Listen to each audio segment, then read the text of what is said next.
She dropped to her knees on a tennis court in Washington, covered her face with both hands, and cried in front of thousands of strangers screaming her name. What nobody in that stadium knew, what almost nobody watching at home knew either, is that in the 90 minutes before that moment, she had just changed her entire financial life. And what happened 3 weeks after that is even harder to believe, because the same girl who just made history for an entire nation is still not even close to where you think she is. Stay with me, because by the end of this video you will never read a tennis prize money headline the same way again. Before we go further, if you want the real numbers instead of the recycled headline version everyone else is copying and pasting, hit subscribe right now. I dig through the actual tournament payouts, the actual rankings, the actual quotes from players and tournament directors, so you don't have to sit through 10 clickbait videos to get one honest answer. This channel exists because Filipino tennis deserves better coverage than a headline and a guess. So subscribe, because the story only gets stranger from here. Let's start with the number everyone is talking about. As of the middle of August 2026, Alex Eala has earned just over $1.6 million in prize money this year alone. She is 21 years old. She comes from a country that had never produced a single WTA singles champion before her name went on a trophy. And here is the part that should not make sense. That number, more than $1.5 million in 8 months, is more than most professional tennis players will ever see in an entire career. And yet, on the official 2026 WTA prize money list, that same total does not come close to putting her at the top of the sport. It does not put her in the top 10. It likely does not even put her in the top 15. So which is it? Is she rich, or is she still climbing? Hold that question, because the answer is more interesting than either option. Here is something most fans do not realize about this sport. A tennis player has no salary. Not one guaranteed dollar. No contract, no signing bonus, nobody paying her every 2 weeks whether she wins or loses. Every dollar Alex Eala made in 2026 came from winning one more match than the woman across the net. And the gap between winning one more match and losing it is enormous. Let me show you that gap with her actual season. Before the end of July, 7 months into her year, Eala's 2026 total sat at $1,285,330. Auckland, Melbourne, Indian Wells, Miami, the entire European clay swing, a run to the 4th round at Wimbledon where she beat Iga Swiatek along the way before falling to Jasmine Paolini. 7 months of flights, practice courts, and grinding. Then she walked into the Mubadala DC Open in Washington as an unseeded player, and everything changed in 7 days. She beat the defending champion, Leylah Fernandez, in the round of 16. She kept winning. By the final, she was facing the tournament's top seed and world number 3, Jessica Pegula. It rained. The match got pushed from Sunday to Monday. Eala dropped the first set 4-6. At that exact moment, on paper, she was the runner-up, and the runner-up check was $155,000. The champion check was $252,000. A $97,000 gap sitting on the other side of 2 more sets. She won the second set 6-4. Then she won the third set 6-love, not dropping another game. She became the first Filipina in history to win a WTA Tour singles title. Her season total jumped to $1,537,330. 1 week. 1 trophy. Roughly 16% of her entire year's earnings collected in 5 matches. Here's the part one actually find more revealing than the money. The tournament chairman, Mark Eala, said afterward that over the previous month, at least 80% of all ticket requests his staff fielded were people asking one single question: when is Alex Eala playing? 80%. Not for the world number 3. Not for the 2-time Grand Slam champion also in that draw. For a 21-year-old who started the week unseeded. Every session she played sold out. The final got pushed to a Monday, a workday, and the stadium still filled up. Pegula herself admitted afterward that the crowd made it tough to play against, but that she genuinely appreciated the atmosphere it created. Now here's where I need you to stay with me, because this is the moment most videos about Eala stop, and it is exactly the wrong place to stop. 2 days after Washington, she landed in Toronto for the Canadian Open, a WTA 1000 event, one tier above what she had just won. She beat Alicia Parks. She beat Katie McNally after fighting through a physical scare that had fans nervous. That gave her 7 straight wins, the longest streak of her entire career. And then she ran into Belinda Bencic in the 4th round. 6-4, 6-love. 73 minutes. Bencic didn't need drama, she just needed 73 minutes to end the best stretch of Eala's career. And here's the detail almost nobody talks about. Bencic said afterward that facing that kind of crowd reminded her of playing Serena Williams. A former British #1 even went on record comparing Eala's star power directly to Serena.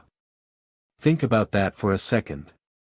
A player who has been on tour for less than 2 years, being compared in the same breath to one of the greatest athletes of all time, not for her ranking, but for what happens in the stands when she walks out. So here's the ugly question buried inside that loss. Did she lose to Bencic, or did she lose it 3 days earlier by winning too much, too fast, with no time to recover? Because that Toronto run still added $81,800 to her total, pushing her 2026 season earnings to $1,619,130. And it kept her at a career-high world ranking of number 20. Which is exactly why the next number I'm about to show you is going to reframe everything you just heard.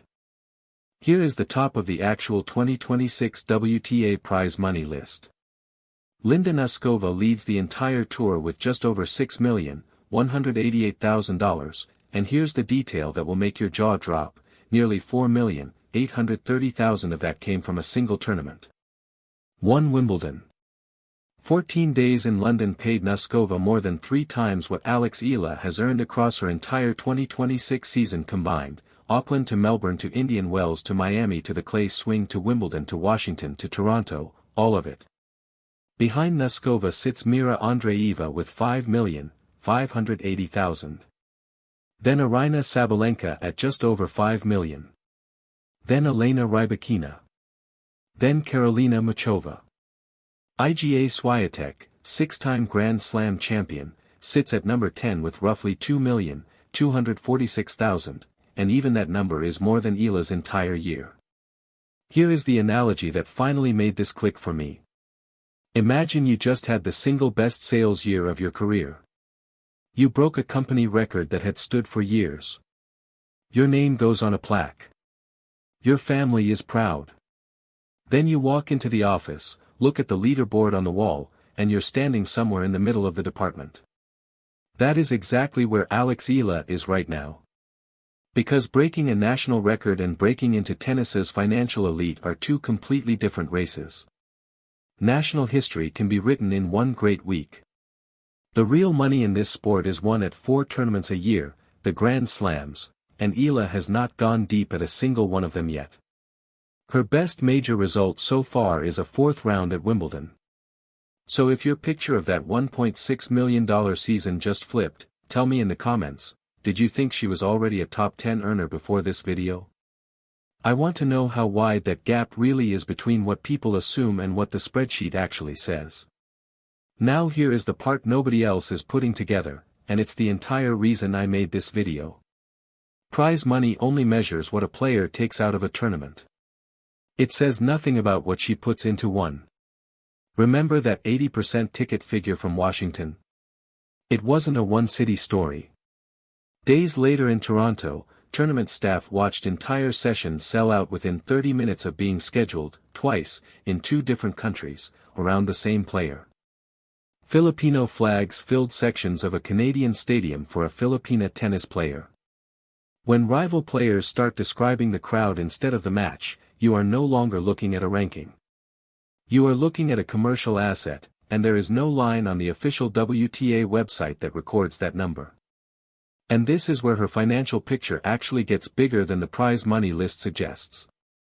In the middle of this breakout run, Eala added a new global partner, she was named the face of Marriott Bonvoy's Asia-Pacific tennis campaign, on top of her existing deals with Nike, Babolat, Globe Telecom, the Bank of the Philippine Islands, Milo Philippines, and locally Juice.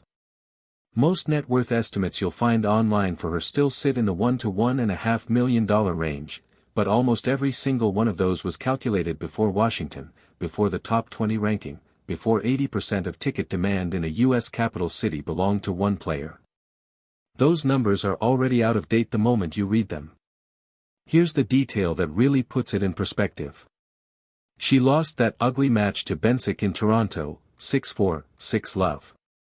A bad loss. And the stadium was still full. The flags were still up. Tournament previews were still naming her as one of the 2 players whose fans travel across countries to watch her play. In this sport, almost every player has to keep winning to keep the stage. Eala has crossed into a category where tournaments now need her in the building whether she wins or not. So where does she go from here? She landed in Cincinnati as the 17th seed, her highest seeding ever at that level, a direct result of the ranking points from Washington. The champion in Cincinnati takes home $1,085,220, more than her entire 2026 season has paid her so far, from one single title.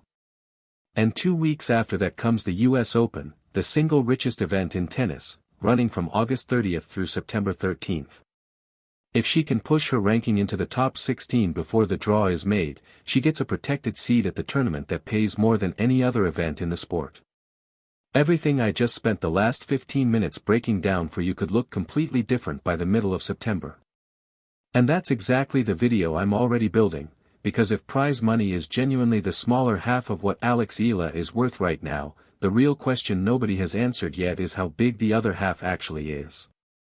I'm pulling that number apart next, with the actual figures, not the guesses everyone else is running with. So if you don't want to find that video 3 weeks late in someone else's recap, you already know what to do, subscribe now, because I'd rather you hear it here first. Before you go, I gave you my read on where this ends. Now I want yours. Career ceiling. Top 20 earner, top 10, or somewhere none of us are ready to predict yet. Drop it in the comments. I'm reading every single one.